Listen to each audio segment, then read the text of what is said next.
Okay. So yeah. तो बेटा क्या होता है ना कि जो भी पर्टिकुलरली आपका जो मेडिसिन है और जो ड्रग्स होते हैं उनके बीच में छोटा सा डिफरेंस होता है. Medicine, okay, but then most of the times what happens, okay, what are drugs and what are medicines, can somebody tell me?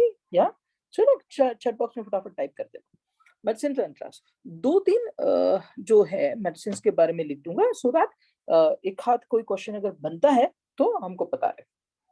Okay, medicines. Okay, now what is the basic difference? A thin line of difference between the medicines and drugs. Okay, what is that difference? Yes, कोई भी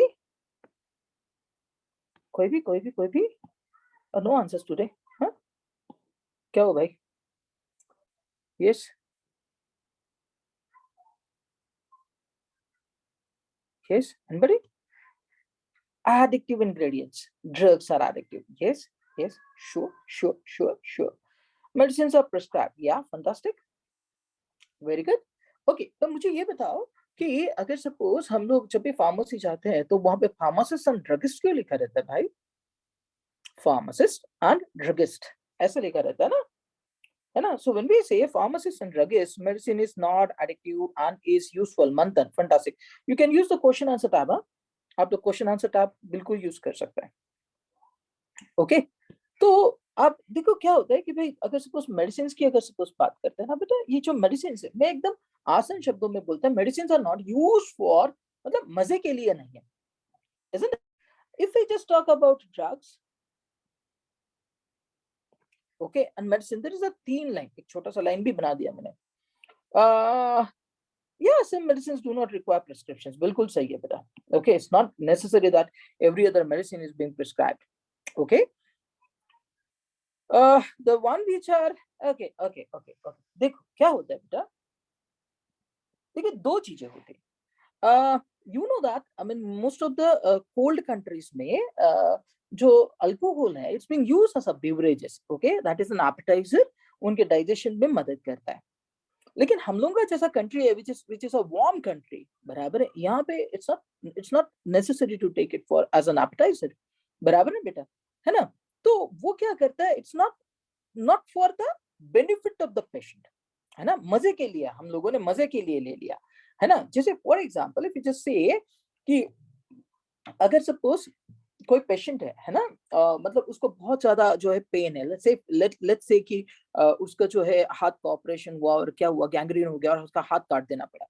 isn't it? Now assume the pain कितना तगड़ा होता होगा, तो उसको क्या करते हैं, जानबूझ के बार्बिट्रिक एसिड वाला मेडिसिन देंगे which is being क्या बोल सकते हैं हम लोग, which will induce the sleep, which is an sleep inducing agent, है ना. जो उसका जो न्यूरल सिस्टम है बेटा, है ना, उसको क्या करेगा बेटा, उसको जो है वो पैसिव बना देगा, यानी उसको दर्द का एहसास नहीं होगा.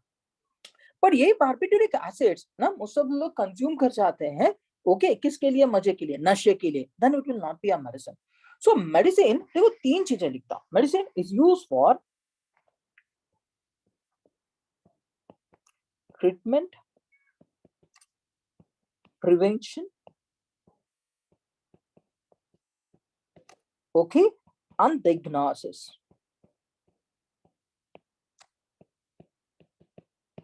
Now look here, these all three are for the benefit of the patient.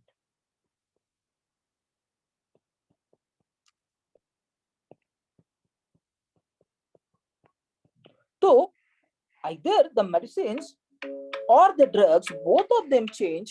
One second, just a minute, yeah? Just give me.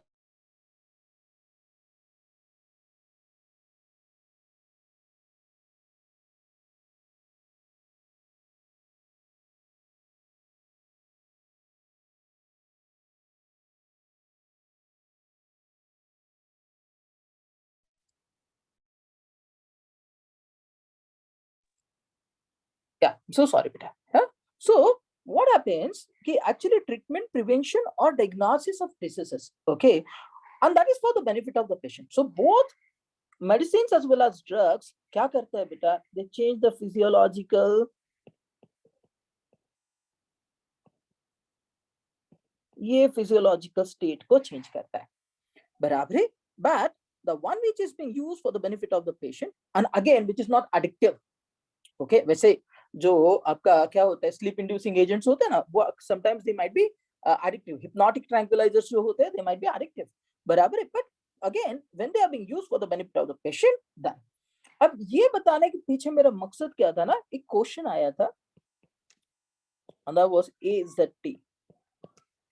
Okay, AZT के बारे में पूछा था, and this AZT is azithromycin. Okay, ये AZT जो था ना बेटा, that is azithromycin and which is used in क्या बेटा, जो एड्स पेशेंट्स होते हैं ना, एड्स पेशेंट्स उनका जो इन्फ्लेमेशन होता है उसमें एक वो कम करने के लिए azithromycin are used. This is azithromycin.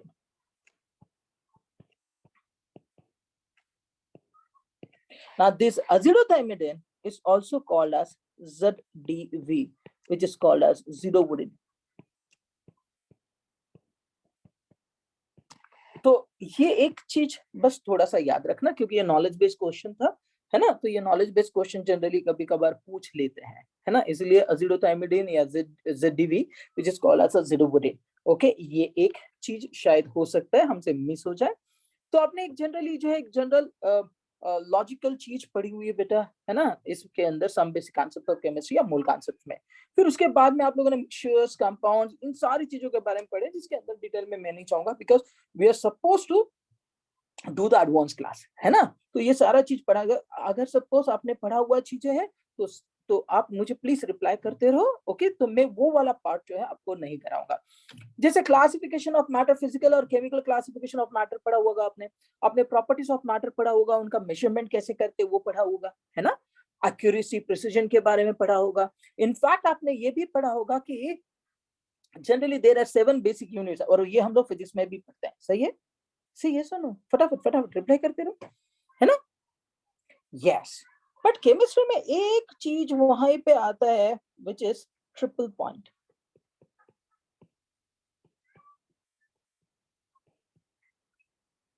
Okay, which is called as a triple point of a substance. Can anybody tell me what is a triple point of a substance? ये भी knowledge based questions बनते हैं बेटा. What's a triple point of a substance? Yes? Anybody? कोई भी question answer वाले tab में करो, कहीं पे भी करो. Yes. Chat box में करो, that will be better. Triple point, don't try to. हाँ बिल्कुल सही है विराज, नहीं पता कोई, बिल्कुल सही है. All three phrases coexist, exist नहीं, coexist, exist together, coexist, not any issue बेटा. युग मैं बोलता हूँ अभी. ओके, और मैं दो के मैं आपको ट्रिपल पॉइंट भी ओके अच्छे से मतलब लिख देता हूँ यहाँ पे, so that you all okay will remember that. तो मैं यहाँ पे लिख रहा हूँ, if you want to just take it down on to your notes, आप लिख लीजिएगा बेटा. Triple point of a substance, okay, is that temperature and pressure. याद रखो कि both temperature and pressure are being required. Okay, another volume. Triple point of a substance is that temperature and pressure, okay, at which three phases, solid,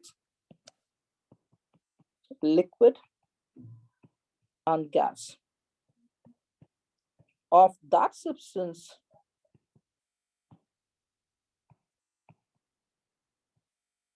coexist. Okay, तो triple point ऐसा temperature है बेटा कि जिसपे जो तीनों phases है वो कोएग्जिस्ट करते हैं. मैं एग्जांपल इसलिए लिख रहा हूं ताकि आपको पता रहे. Triple point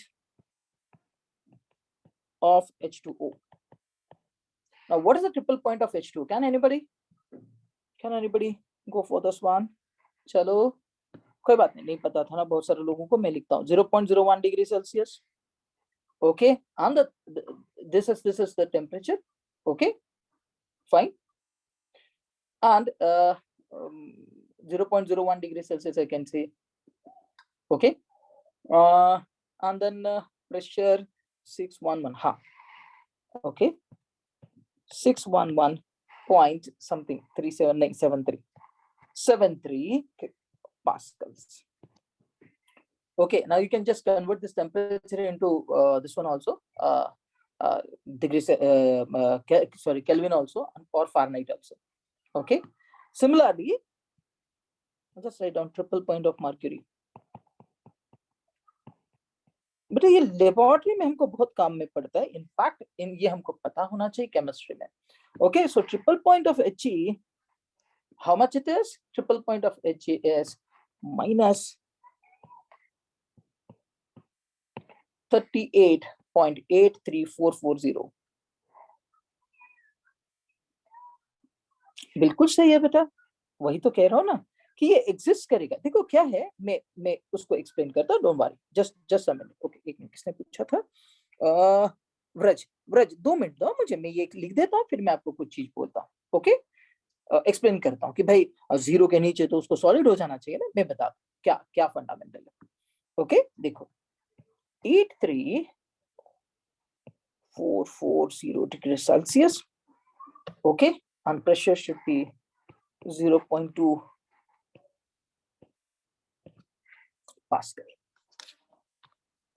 Okay, now when I say MPa, millipascal, अब जब मैं ये चीज कह रहा हूँ, ओके, तो क्या होता है ना, आप लोगों के बहुत सारे लोगों के दिमाग में ये सवाल आएगा कि सर ऐसा कैसे है ना, अगर सपोज टेम्परेचर 0 से कम हुआ तो आप तो मतलब जो है वाटर जो है वो तो क्या हो जाएगा बेटा, आइस हो जाएगा, सॉलिड हो जाएगा, है ना.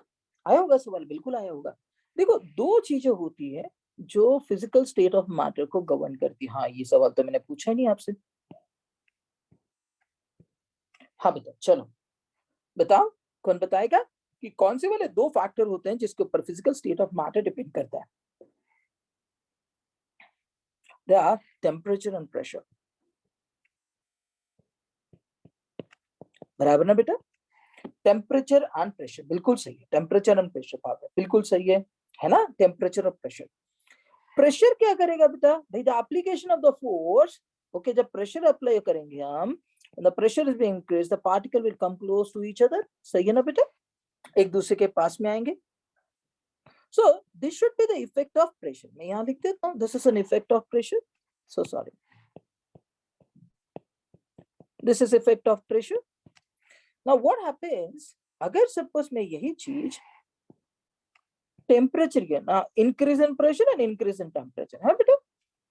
सो से फॉर एग्जांपल हमने क्या किया बेटा, हमने टेम्परेचर इंक्रीज किया, तो टेम्परेचर इंक्रीज करने से पार्टिकल का काइनेटिक एनर्जी बढ़ेगा और वो एक दूसरे के दूर भागेंगे ना बेटा, है ना. And this should be the effect of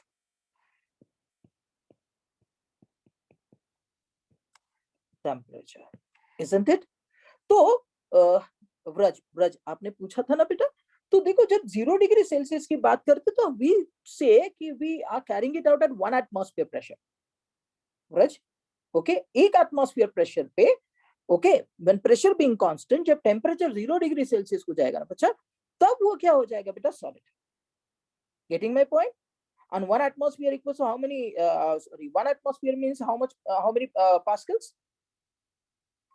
1 atmosphere equals to, conversion तो याद होगा भाई, कन्वर्शन फैक्टर चैप्टर 1 में ही होता है. Yes, 1.013 into 10 to the power 5 Newton पर मीटर स्क्वायर और पास्कल. Yes, बिल्कुल सही है बेटा, है ना. तो यहाँ पे प्रेशर देखो बेटा क्या है ना ब्रज, अभी समझ में आया ना बेटा. So that is a combination of temperature and pressure. Okay, none of them is being constant. जैसे मैं बोलता हूँ कि 1 atmosphere pressure, atmospheric pressure अगर suppose constant है तो 0 डिग्री सेल्सियस पे water will convert into ice. सही है ना? बराबर है. तो वी आर सेइंग दैट कि तीनों के तीनों फेजेस एग्जिस्ट करने के लिए मुझे प्रेशर और टेम्परेचर का ऐसा कॉम्बिनेशन चाहिए कि जिसके तहत क्या हो जाएगा बेटा, तीनों के तीनों मेरी फेजेस जो है, जो भी सब्सटेंस मैंने लिया उसके फेजेस क्या करे बेटा, को एग्जिस्ट करे. And that particular point will be termed as a triple point. आपको ये दोनों ना याद होने चाहिए बेटा. दोनों के दोनों याद रखने चाहिए, आपको कहीं पे भी मिल जाएगा। Okay, it's not like that कि भाई मैं लिखा रहा हूँ तो मेरे ही पास में, it's not like that. Okay, आपको बहुत सारा मतलब मैटर में कहीं ना कहीं तो ये मिल ही जाएगा, डोंट वरी। फाइन, यहाँ तक क्लियर सबको? ओके, ये वाला कॉन्सेप्ट ना आप स्टेट्स ऑफ मैटर में भी पढ़ोगे।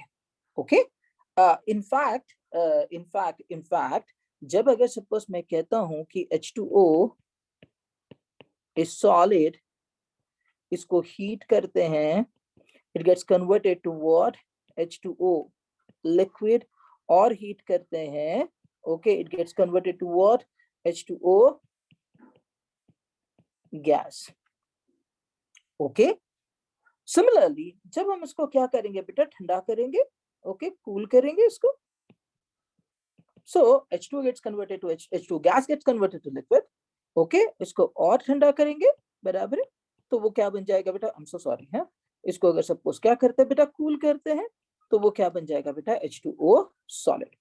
That means to say what कि जो तीन phases है they are interconvertible and that combination of pressure and temperature will affect them। लेकिन एक चीज बहुत अच्छी है कि भाई तीनों ही स्टेट्स में H2O was as it is, H2O ही था, तो फिर क्या फर्क पड़ा, तो फर्क पड़ा है बेटा उसके इंटरमॉलिक्यूलर फोर्सेस में। जो इंटरमॉलिक्यूलर फोर्सेस है ना, उसके ऊपर physical state of matter depend करेगा, जबकि इंट्रामॉलिक्यूलर, बराबर है, फोर्सेस के ऊपर उसका केमिकल कॉम्बिनेशन या केमिकल बिहेवियर डिपेंड करेगा, या केमिकल प्रॉपर्टीज बिहेव करेगी। आप लोगों का स्टेट्स ऑफ मैटर हो गया बेटा, स्टेट्स ऑफ मैटर हो गया बेटा, सी रिप्लाई करो बेटा, गुड गुड। तो ये पढ़ा है ना बेटा आपने उसके अंदर, है ना, ये पढ़ा होगा कि भाई देखो H2O जो है, H2O लिक्विड में कन्वर्ट हो रहा है, इसका मतलब उनका इंटरमॉलिक्यूलर फोर्सेस ब्रेक हो रहा है ना बेटा, है ना, इसका मतलब कि जो हमारा इफेक्ट ऑफ प्रेशर और टेम्परेचर है, दैट इज, यहाँ पे हम किसके बारे में बात कर रहे हैं बेटा, हम बात कर रहे हैं बेटा उसके फिजिकल प्रॉपर्टीज के बारे में। But could you just tell me, yeah certainly बेटा Vihaan, could you just tell me कि जब H2O solid gets converted to H2O liquid, what do we call it as? क्या कहते हैं हम इसको, चलो जल्दी जल्दी जल्दी जल्दी, what do we call it as? Melting. Okay, can I call it as a fusion also? Wonderful, yes. Okay, similarly जब H2O liquid gets converted to H2O gas, what do we call it as? चलो चलो चलो चलो फटाफट फटाफट बोलते जाओ। Very good, vaporisation, बिल्कुल सही है बेटा, है ना, vaporization and that occurs at the boiling point, बिल्कुल सही है। Now, what do we call H2O gas to H2O liquid? Gas to liquid अगर हुआ तो what do we call it as? Condensation, बराबर बेटा? Yes, बिल्कुल सही है बेटा, we call it as a condensation. Okay, मंथन, Q&A में आपका क्वेश्चन दिख रहा है मुझे, 0.01 gas, okay, degree Celsius, okay, अभी समझ में आया ना बेटा जो एक्सप्लेनेशन दिया अभी मैंने आपको? Someone is there, anonymous attendee, I just don't know one, please you can just log in by your name ना, तो मुझे पता चलेगा बेटा। Yeah good good good good, okay, अब मुझे बताओ कि अगर suppose liquid gets converted to H2O solid, what do we call it as? Freezing. Yes, fantastic. Now this question जो सबको ही पता रहता है, H2O solid gets converted to H2O gas, what do we call it as? Sublimation. Fantastic Vihaan. और अगर H2O gas से अगर H2O solid हुआ तो solidification. Anything else? Anything else? चलो कोई बात नहीं बेटा, मैं ये छोटी छोटी चीजें आपको इसलिए बता रहा हूँ, ये हमारे मिस हो जाती। बिल्कुल सही है बेटा, दक्ष जैन, बिल्कुल सही है। This is called as a deposition, जिसको जिसको याद नहीं है, just keep this mind, keep this into your mind, this is deposition.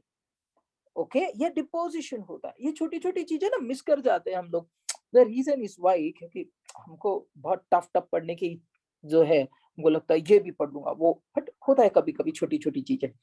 Fine, let us move ahead, है ना, इसके आगे बढ़ता हूं मैं।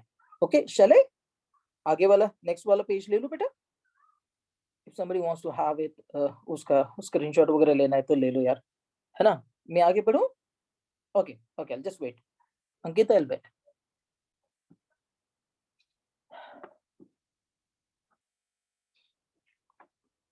Yeah, done.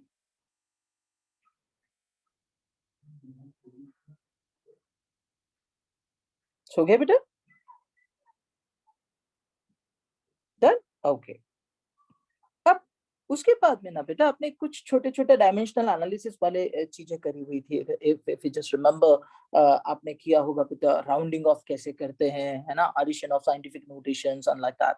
ओके, जो आपको फिजिक्स में भी आपने पढ़ा हुआ है. Fine. But then we come across laws of chemical combinations.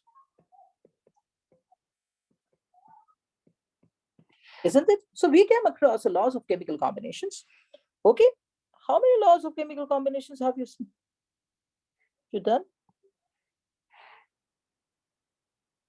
Laws of chemical combination isn't done yet. Pardon? Pardon. Vihan, law of definite proportion. Fantastic. I am so sorry. Somebody had said कि नहीं हुआ है अभी तक. I'm so sorry. I couldn't gather it.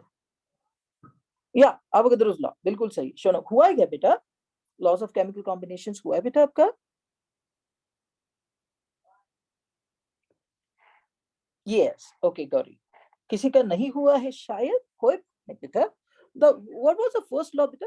What was the first law? Law of constant, law of conservation of mass. Isn't it?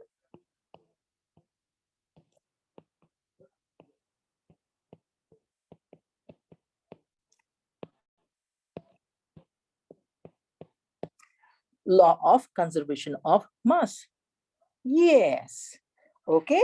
Now, this was being given by whom? This was being proposed by Anthony Lavoisier. We are not going to go about history, लेकिन वो बहुत simple सा चीज बोलता था. Yes, वो बहुत simple सा चीज बोलता था. Law of conservation of mass. उसका ये कहना था कि the matter can neither be created nor destroyed. Yeah. No, I mean that is mass of multiple proportion is the second one. Okay, so he says matter can neither be created nor destroyed. सही है. और ये मैं आगे use करूंगा और मैं वहां पे आपसे क्वेश्चन पूछूंगा. ओके, इसलिए मैं थोड़ा सा रिवाइज करा रहा हूँ so that everything goes through very easily. Okay, अगर हायर कॉन्सेप्ट आता है तो ऐसा ना लगे कि यार मुझे ये तो पता ही नहीं था. सो matter can neither be created not destroyed. इसका सिंपल सा क्या है बेटा, मतलब हम लोग मैथमेटिकल इसका मॉड्यूलेशन ये लेते हैं, mass of reactants must be equals to mass of products. So the total mass on the reactant side should be always equal to the total mass on the product side. Isn't it? For example, अगर suppose मैं आपसे ये कहूँ CaCO3 किसी का नहीं हुआ होगा, उसके लिए good chance कि आपको पता चले. CaCO3 solid gives CaO solid plus CO2 gas. So if you just go by the atomic masses, okay, if you just go by the atomic masses, उसका molecular mass निकालते, CaCO3 का molecular mass कितना होगा? 100 grams.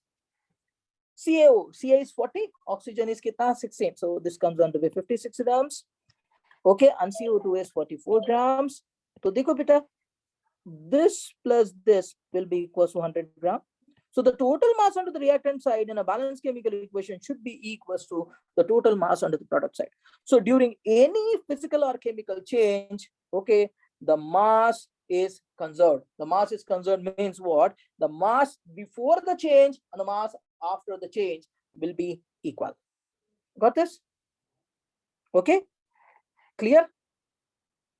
सबको clear बच्चा? Good out. Yeah, good. Okay, second वाला क्या था? और फिर मैं उसके ऊपर आपसे ये भी बोलूंगा कि every other time there is a question, don't worry, उसको सॉल्व करना और उसके जो है परसेंटेज कंपोजिशन वगैरह निकालने का जरूरत ही नहीं पड़ता है. Okay, the second was, okay ना the important thing is that, क्या आपको लगता है इस लॉ का कोई लिमिटेशन होना चाहिए? ये कहाँ एप्लीकेबल नहीं होना चाहिए? Anybody else? कोई भी, कोई भी, ये लॉ कहीं पे तो एप्लीकेबल है नहीं. DK, DK, yes, what's that decay? Yeah, nuclear reaction, fantastic बेटा.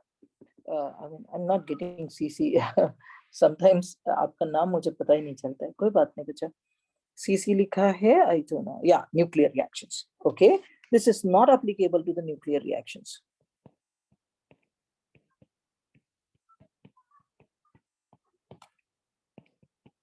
This is not applicable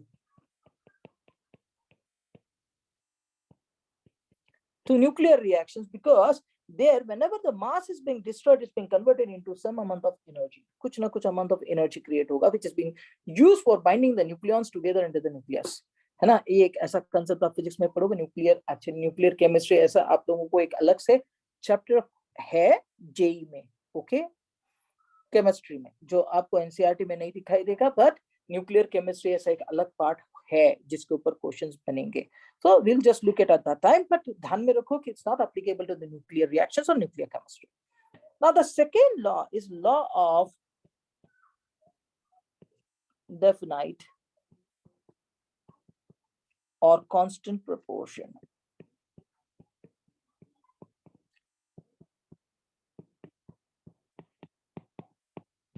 Okay, अब मैं बेटा आज मैं फिर से एक बार दोहरा रहा हूँ. आज का सेशन मैं इसीलिए ले रहा हूँ ताकि मैं आपको फिर से एक बार ट्रैक पे लेके आऊँ. जो हो गया उसको एक बार रिवाइज कर दूं, उसके बाद मैं बहुत सारे क्वेश्चंस करा सकता हूँ, है ना? क्योंकि लास्ट टाइम में मेरा ऑब्जर्वेशन ये था कि बहुत सारे लोगों को दे डू नॉट रिकॉल, है ना, कि दे कुडंट रिकॉल एक्चुअली कि यार क्या चल रहा है. Okay, so that is the reason why. थोड़ा फटाफट कर लेता हूँ. लॉ ऑफ डेफिनाइट प्रोपोर्शन और constant proportion. Okay, now can you just tell me who told it? कौन दिया था? Joseph Proust. बिल्कुल सही है बेटा. कौन दिया था बेटा? Joseph Proust. और उसका ये कहना था कि if I just take water from any of the source, किसी भी सोर्स से लूं, चाहे मैं सी वाटर ले लूं, चाहे मैं लेक से ले लूं, चाहे मैं टैप वाटर ले लूं, if I just take the water capita from the pond, if I just prepare the water in the laboratory, okay, what it may be, whatever may be the source of the occurrence, अगर मेरे पास में H2O है, okay, a compound always consists of the same elements in a same fixed ratio of their masses. कोई भी compound जो होगा उसके पास में वो हमेशा एक ही तरीके के एलिमेंट से बना हुआ रहेगा और उनका जो proportion by mass जिससे वो combine हुए रहेंगे, that will be always fixed. Okay, it will be always in a fixed definite proportion. For example, every other time you just take a sea water or a lake water or tap water or pond water or the water is being prepared, yeah, it's always 1:8. वो हमेशा 1:8 proportion में ही बनेगा. That was law of definite proportion. The third one was the law of multiple proportion.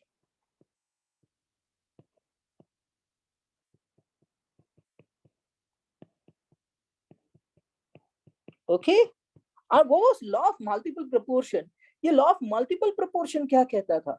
ये कहता था if two elements combine to form two or more different compounds, दो elements, दो या दो से ज्यादा different compounds बनाते हैं. Let us just talk about CO and CO2. देखो कार्बन और ऑक्सीजन से बने दोनों के दोनों. ओके, तो वो बोलता था if two elements combine, okay, to form two or more than two capita different compounds, then the mass of one element that combines with a fixed mass of the other element. For example, यहाँ पे check करते बेटा, this is 12 is to what? 12 is to 16. So 12 is to 16 need to be 3 is to 4 ना बेटा. अब इधर देखते हैं बेटा, this is 12 is to 32, दो ऑक्सीजन आटम से. So then again it will be 3 is to 8. So a mass of one element that combines with a fixed mass of the other element. देखो ऑक्सीजन का 4 3 के साथ में combine हो रहा है, ऑक्सीजन का 8 3 के साथ में कंबाइन हो रहा है. So fix mass is 3. किसका मास फिक्स ले लिया? कार्बन का. So the mass of one element that combines with the fixed mass of the other, वो भी आपस में simple whole number ratio में रहते हैं. So 4:8 is 1:2. 4:8 will be again 1:2. Let's take another example. Okay, H2O and H2O2. सही है. यहाँ पे 2:16 यानी 1:8 हो गया. जबकि इधर क्या हो जाएगा बेटा? It will be H2O2. क्या समय? H2O2. It will be 2:32 or 1:16. Fantastic बेटा, है ना? राधा, good. तो देखो, the mass of one element, oxygen का मास जो हाइड्रोजन के फिक्स मास के साथ में कंबाइन कर रहे हैं, उनका भी आपस में रेशियो जो है, that is a simple whole number ratio. बराबर है? That's also a simple whole number ratio. That's 1:2. तो ये था बेटा लॉ ऑफ मल्टीपल प्रपोर्शन, और पहले था बेटा लॉ ऑफ क्या बेटा? Definite proportion. कोई मुझे ये बता सकता है कि what is the limitation for law of definite proportion? Law of definite proportion कहाँ नहीं लगाया जा सकता?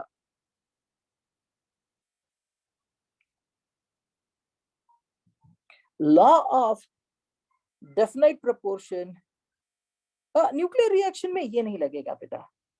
नॉन स्टोकियोमेट्रिक कंपाउंड, या moreover one thing more, disproportionation, in fact isotopes को नहीं लगेगा. It could not be applied to the isotopes. For example, अगर सपोज कार्बन की बात करूं तो कार्बन के दो आइसोटोप C12 और C14 है. Suppose CO2 is being prepared from 12 and CO2 is being prepared, and sorry, CO is being prepared from 14. Okay, तो थोड़ा सा टेंशन हो जाएगा. Okay, so it's not applicable to the isotopes. Okay, ये वाला objective आया था. The law of definite proportion or constant proportion could not be applied to the isotopes. Yeah, like water and heavy water. Fantastic, you. Fantastic. Okay, this was the same question which was being asked. Okay, water and heavy water. ये वाला ही पूछा था. Okay, okay. What is the other law? Can anybody tell me what is the other law? Have you gone through the law of reciprocal proportion? Yes, very nice. Law of reciprocal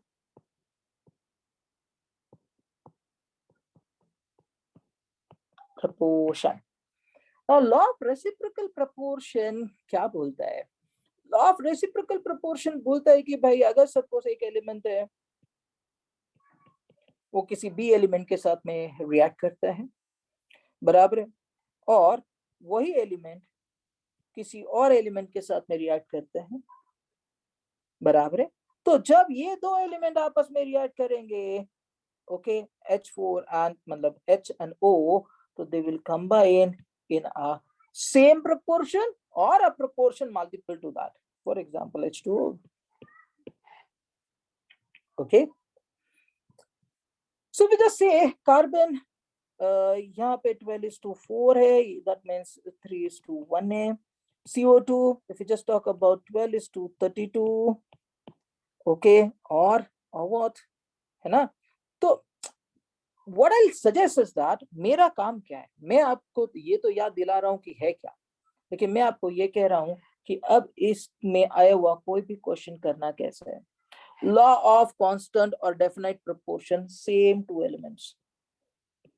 question में दोनों elements जो है same two elements दिए रहेंगे. Definitely it has to be law of constant proportion. Law of multiple proportion, same two elements, different compounds.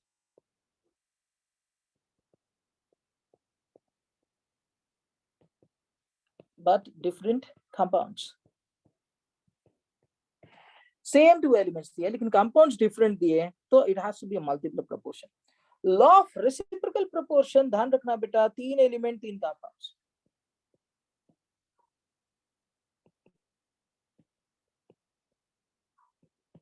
तीन elements है 3 compounds. देखो C, H and O, 3 elements है, compounds भी 3 दिए. Okay, then it has to be definitely capital law of reciprocal proportion. There was 2 more laws.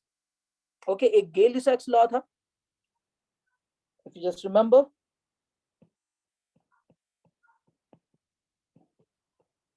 और एक law था बेटा एवोगाड्रोस लॉ, एवोगाड्रोस, बराबर बेटा।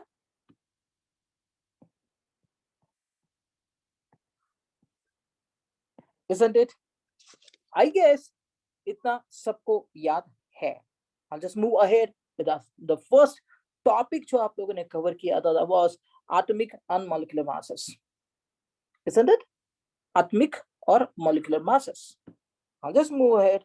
Okay, atomic masses.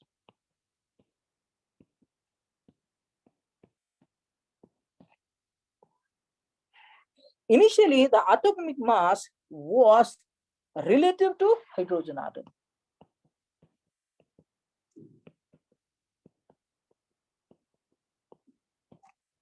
Okay, assuming क्या assume किया था बेटा?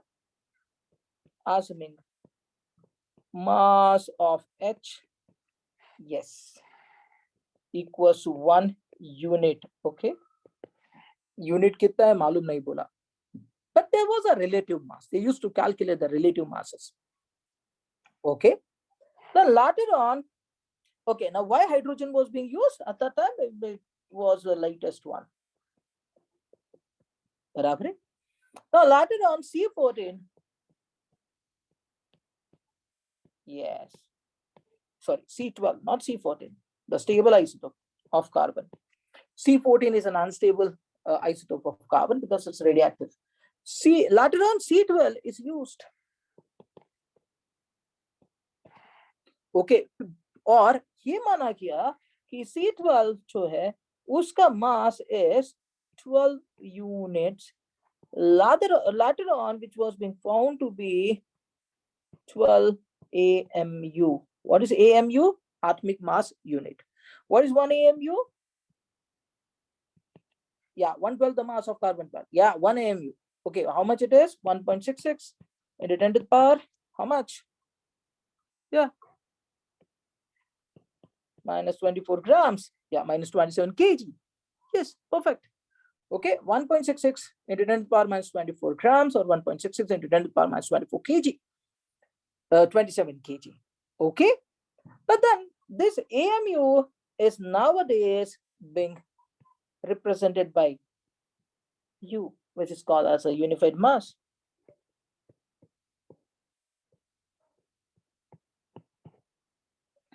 Isn't it? Okay, but then there come down another thing, and that was being termed as an average atomic mass. Okay, there was another thing which was being termed as an average atomic mass. What is an average atomic mass? What's an average atomic mass? Because what happened, there were isotopes.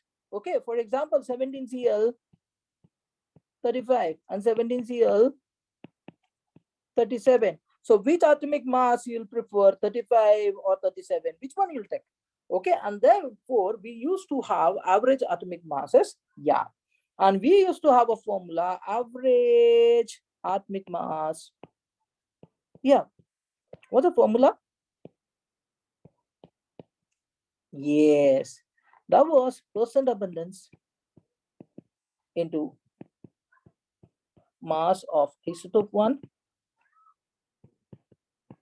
plus percent abundance, yeah, into mass of isotope 2 plus and so on. As many isotopes there would have been, divided by what?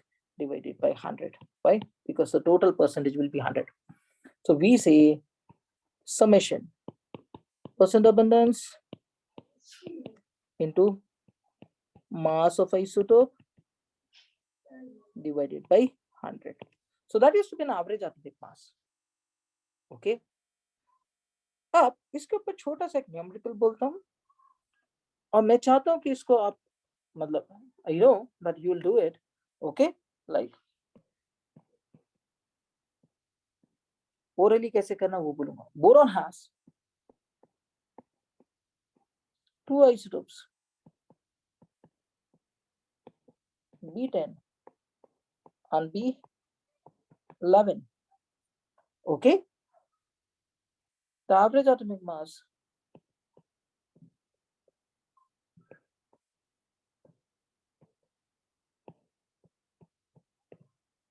of boron is found to be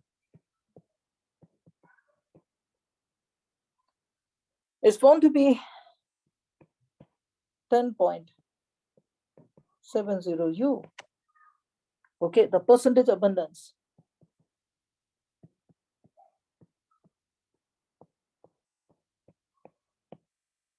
of B10 and B11 will be क्या? Go ahead. फटाफट calculate करो. किसी को नहीं आता है तो just tell me. Yeah, 70%. B11 is 70% and B10 is 30%. Fantastic. Yes, very good. किसी को नहीं आया तो please just do let me know. फिर मैं आपको बोलता हूँ कि इन क्वेश्चंस में ट्रिक क्या होता है. वेरी नाइस बेटा. 30 प्रख्यात. एनी किसी को नहीं आए तो बोलो बच्चा. Didn't get it. मंथन कोई बात नहीं बेटा, नहीं आए कोई दिक्कत नहीं. ओके देखो, एक तो पहला वाला चीज होता है, you can use the formula क्या बोलता है? एवरेज एटॉमिक मास. अंशुल सही है बेटा. 10 B A minus B. Okay average. Okay ठीक. मैं और भी बोलता हूँ. Average atomic mass. हाँ बिल्कुल सही बेटा. Okay average atomic mass will be equal to, क्या बोला था हमने बेटा? Percent abundance. मुझे नहीं पता. लेट अस से एक का एक्स ले लेते हैं, है ना? x% है तो दूसरा 100 माइनस एक्स रहेगा. इनटू सपोज ये x लिया, इनटू मास कितना दिया उसका 10. ओके दूसरा वाला क्या रहेगा बेटा? 100 माइनस एक्स रहेगा क्योंकि टोटल परसेंट 100 होना चाहिए ना. इनटू क्या रहेगा बेटा? 11 क्योंकि उसका मास कितना दिया बेटा? 11. मंथन यहां तक समझ में आ बच्चा? Divided by 100. और एवरेज हमको दिया हुआ था बेटा कितना? 10.70. मंथन क्लियर है बेटा? मंथन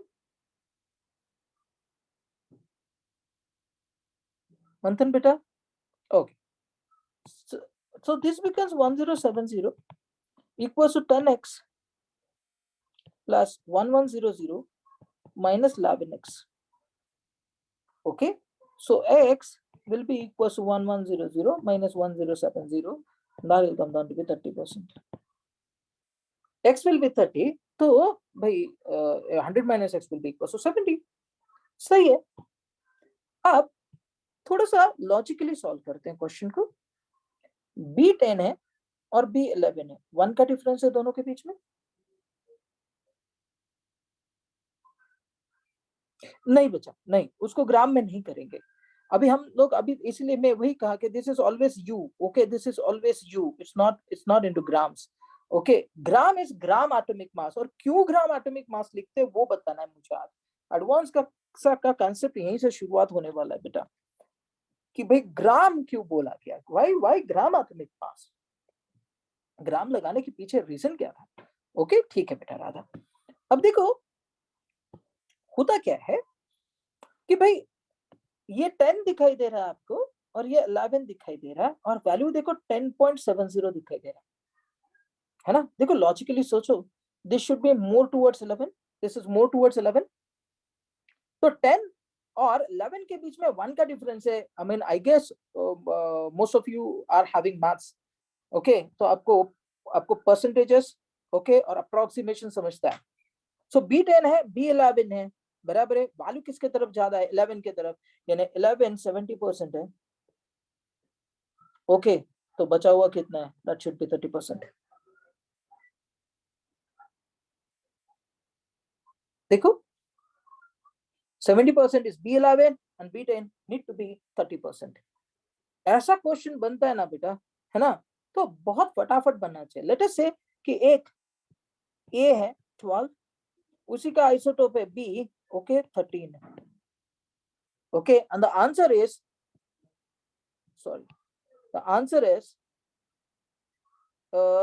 ओके एक से ज्यादा होगा तो उसके बीच में आएगा ना बेटा. हमको पता है ना उसको 2 से डिवाइड कर लेने का. पहले ये बता देता हूँ. 13 है, आंसर है 12.25. 12.25 किसके तरफ, इसके तरफ है, यानी ये कितना होगा और ये कितना होगा? 12 कितना होना चाहिए? 75। उल्टा करो, यस बिल्कुल सही है। 12 कितना होगा? 75।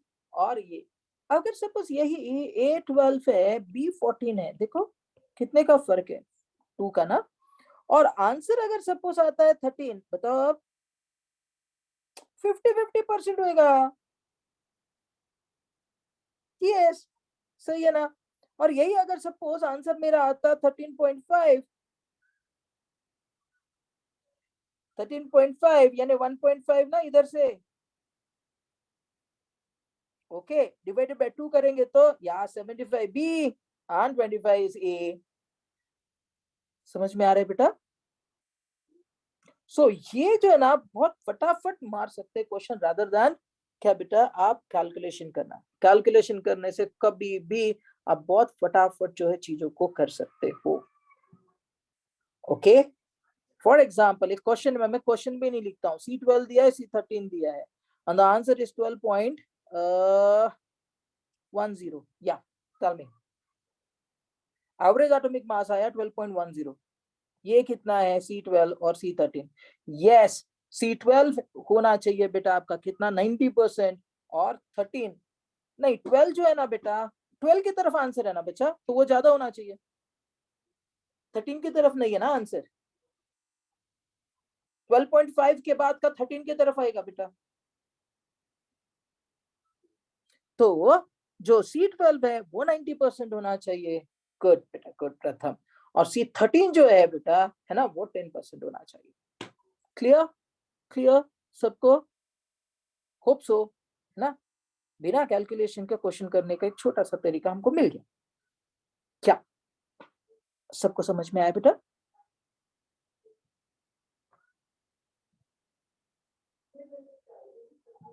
डेप्थ बढ़ाता हूं अभी। गुड। ओके, किसी को कुछ लिखना है? नहीं तो मैं आगे बढ़ता हूँ। हाँ, अभी ऐसा मेथड लिखा हुआ नहीं है मैंने, बट आपको ध्यान में रखना है।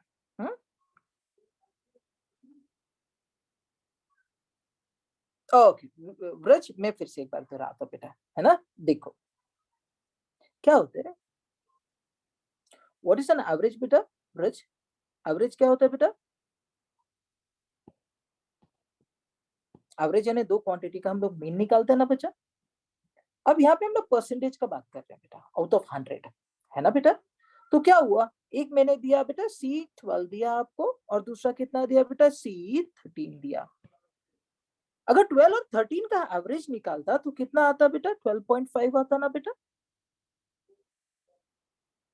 सही है ना बेटा, 12.5 आता, बराबर है। यानी 50% अगर सबको C12 लिया और 50% C13 लिया तो 12.5 का एवरेज आएगा बेटा।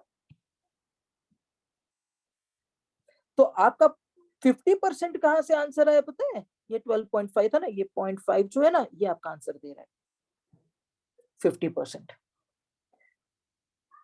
ओके, सिमिलरली जब इसका मीन आएगा 12.3, है ना, तो 30% आ रहा है। तो भाई जिसके तरफ 0.5 के बिलो C12 आएगा, 0.5 के ऊपर C13 आएगा, तो जिधर आंसर जाएगा 0.5 के वो ज्यादा होना चाहिए। ये 30% आया नहीं, तो 30% नहीं बेटा, 30% किसके तरफ आंसर आया? C12 की तरफ, वो ज्यादा होना चाहिए। सो आउट ऑफ 100 मतलब 30 माइनस कर दो, ये 70% और ये 30%। ओके, अब यही चीज अगर सपोज यहां पे लिखा होता बच्चा 12.75, बराबर है, यानी किसके तरफ आंसर है? 13 के तरफ, तो ये आसान हो जाता है, 75% जो है C13 होगा, और 25% कौन होगा बेटा? 12। Got this fridge?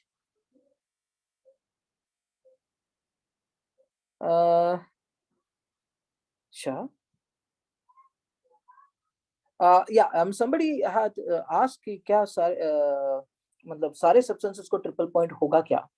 I mean if it exist, मतलब ऐसा कॉम्बिनेशन प्रेशर और टेम्परेचर का एग्जिस्ट कर पाया, उस पे वो तीनों में एग्जिस्ट कर पाया, तो then okay, they will have it. Okay, कुछ सब्सटेंसेस जो होते हैं बेटा they are always solid, substances are always gases, तो वो उसके भी नीचे आते रहेगा, उतना टेम्परेचर आपको करते जाना पड़ेगा, प्रेशर उस हिसाब से लगाना पड़ेगा. Okay, shall I move ahead? Shall I move ahead? आगे बढ़े बच्चा. क्या अब मॉलिक्यूलर मास वाला कंसेप्ट आया. क्यों? क्योंकि molecule was an entity which has an independent existence. Atom, okay, it's a smallest particle, or yeah, smallest part of matter which may or may not have independent existence. Molecule has an independent existence. The smallest entity which have independent existence is always molecule. बराबर है ना. Molecule को हमेशा independent existence होता है. जो atom है उसको इंडिपेंडेंट एग्जिस्टेंस हो भी सकता है, नहीं भी हो सकता है. तो ज्यादा बेटर क्वांटिटी क्या थी बेटा? मॉलिक्यूलर से मॉलिक्यूलर मास है ना. What is a molecular mass? Some of atomic masses of all elements in compound or molecule.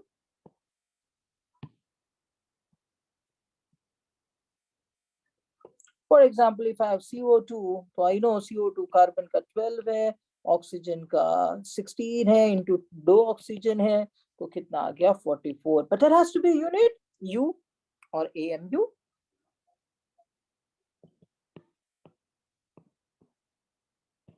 Similarly, if I just talk about H2SO4, आप कैलकुलेट करके देख लीजिएगा, 98 AMU. If I talk about CaCO3, I know it is 100 AMU. But then what happened? Suddenly a concept, okay, comes down, and that was gram atomic mass. Okay. Now look here, I write down atomic mass over here, and I write down gram atomic mass.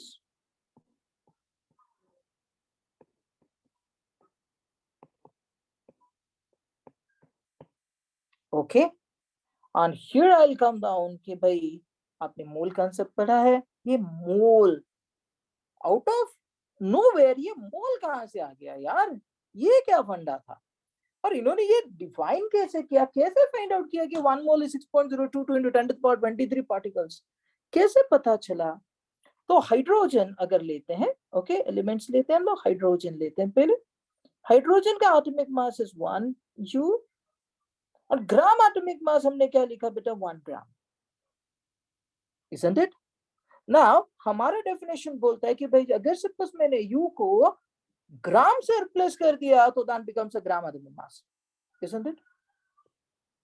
है ना. Similarly oxygen का कितना था? 16 U, हमने लिख दिया बेटा 16 ग्राम. वो सर क्यों लिख रहा हूँ 16 ग्राम्स? है ना. ग्राम एटॉमिक मास.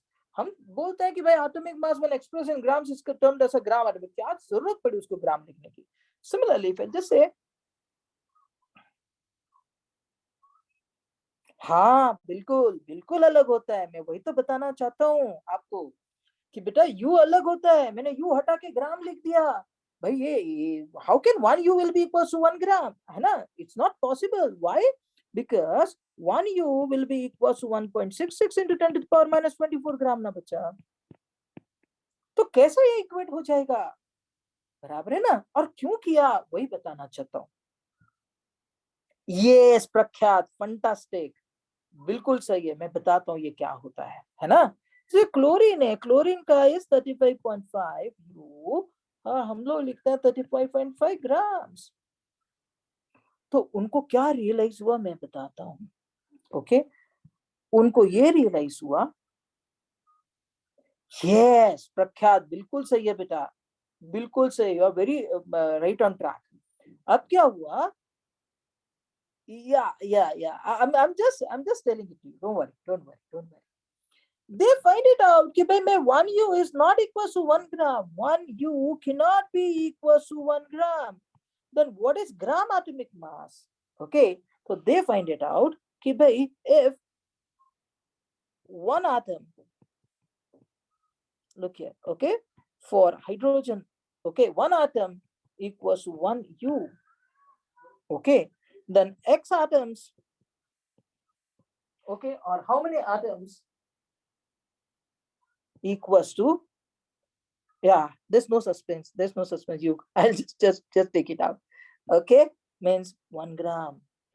वो बोला कि भाई अगर एक एटम का मास 1 U है तो मैं उसको ग्राम में लिख दूंगा तो कितने एटम्स आएंगे.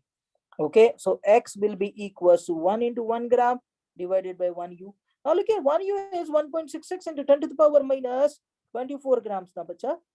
So U, so क्या हुआ 1 into 1? Yes, yes, yes. And I 1.66 into 10 to the power minus 24. Learn कर लो बच्चा ये value. Reciprocal of capital 1.66 into 10 to the power minus 24 is nothing but 6.022. Okay, into 10 to the power 23 atoms. Now, similarly, उन्होंने क्या किया, किसके लिए किया बेटा, ऑक्सीजन एटम के लिए किया. देखो, for oxygen atom, okay, one atom का मास कितना हुआ बेटा, 16 U, बराबर है. तो उसको ग्राम में लिख दूंगा तो कितने एटम्स आएंगे उसके अंदर, let's say X एटम्स आएंगे.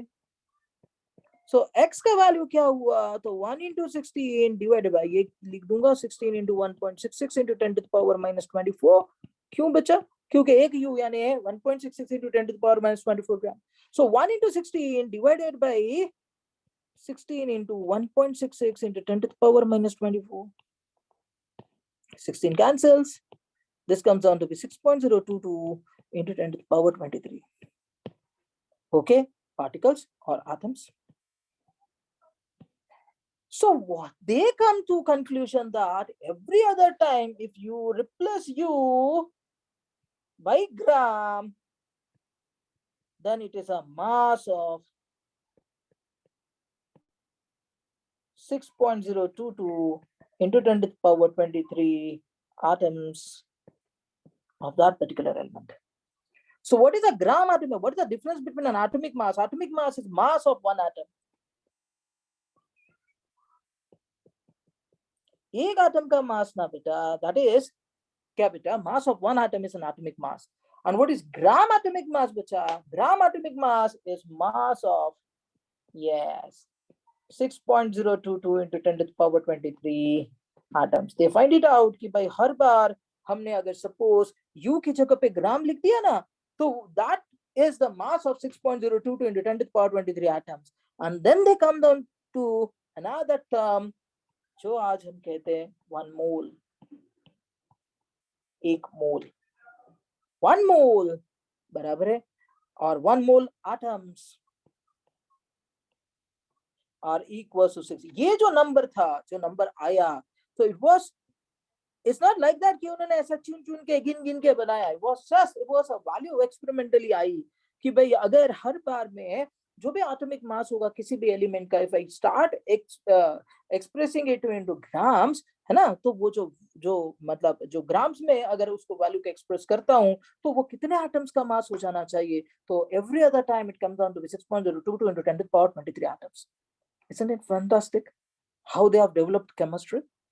Okay, and then it was being termed as 1 mole. It was not like that they counted the particle and they said, "Kya 1 mole hota hai." No. The same thing goes down for molecular mass and gram molecular mass. The same thing goes down for it. कि भाई CO2 एक molecule का mass है ना, yes, ये Avogadro बोला, and that's why the number was being termed as an Avogadro's number. Understood बच्चा? कोई डाउट किसी को? ये समझ में आया ना बेटा? ये सबको समझ में आया बेटा कि why gram atomic mass, why gram molecular mass? Because ये जब ग्राम में एक्सप्रेस किया ना बेटा उसको, तो वो वैल्यू एक पर्टिकुलर नंबर का ही वैल्यू आ रहा था, इतने नंबर ऑफ पार्टिकल्स का ही उतना मास आ रहा था. Okay, and then they come down to that logic which is called as a mole, which we further study as a mole concept. Good. तो मैं चाहता था कि इसको थोड़ा सा रिवाइज करो, कुछ कुछ लोगों को हो जाता है ना बेटा, भूल जाए, है ना, इसलिए ये बेसिक था। जो नेक्स्ट वाले क्लास में अब न्यूमेरिकल्स कराऊंगा, तो मुझे पता रहेगा कि हाँ यार ये सबको पता है ना। अभी मैं इसके ऊपर मोल कॉन्सेप्ट और स्टोकियोमेट्री के ऊपर के जब एग्जांपल्स कराऊंगा नेक्स्ट वाले क्लास में, ओके। मोस्ट ऑफ द लोगों को ये पता था, मुझे पता है बिल्कुल भी, पर मेरा काम है यार, है ना, मैं ऐसे छोड़ नहीं सकता। अगर किसी को नहीं पता हो, है ना, तो उसकी दिक्कत हो जाती, मेरी बहुत हो जाती थी, है ना। मैं जब पढ़ता तो मेरी बहुत दिक्कत होती, मुझे बहुत चीजें याद नहीं रहती थी या नहीं पता थी, वो सामने सामने हो जाता था ना। तो माई टास्क इज कि नहीं, एक टॉपिक करेंगे ना बेटा तो उसके सारे न्यूमेरिकल्स सब फटाफट बनने चाहिए। नेक्स्ट क्लास न्यूमेरिकल्स करेंगे बेटा, ओके। और न्यूमेरिकल्स करेंगे मोल कॉन्सेप्ट, मैं मोल तक लेके आया हूँ आपको। नेक्स्ट वाले क्लास में मोल कॉन्सेप्ट के numericals, limiting reagent, then stoichiometry, okay, molarity, molality, normality, formality, everything will be done, okay. Thanks for joining. Let's meet in the next class. Okay? Yeah, take care. Bye. Bye bye. Yeah, bye bye. Yeah, take care.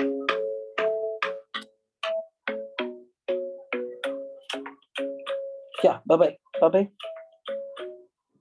Yeah, yeah. Thanks a lot. Bye. Bye. Welcome. Welcome. Welcome. Nice. You? Sure. Sure. Sure. Sure. Bye. Bye. Bye. Bye.